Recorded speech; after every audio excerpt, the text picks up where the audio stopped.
C'est un autre chapitre qui s'ouvre dans le livre de la production et la commercialisation de l'énergie électrique au Cameroun. Depuis le 4 mai 2026 et le décret du président de la République, la renationalisation du concessionnaire dans le secteur est actée.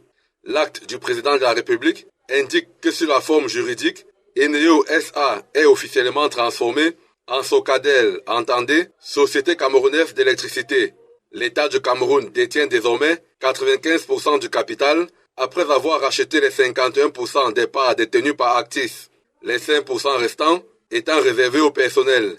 Si l'État a dû débourser 78 milliards pour obtenir les 51%, il n'en demeure pas moins qu'il hérite d'une entreprise malade à plusieurs égards.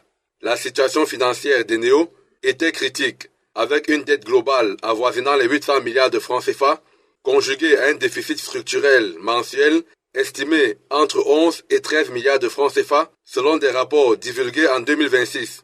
Eneo souffrait par ailleurs d'un déficit d'investissement structurel criard, caractérisé par des transformateurs constamment en panne et hors service et des coupures de courant intempestives.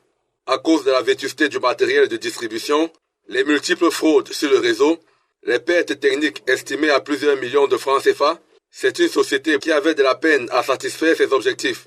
Théoriquement, la nouvelle société, qui ne modifie pas les droits et les statuts des employés, devrait pallier toutes les difficultés relevées supra.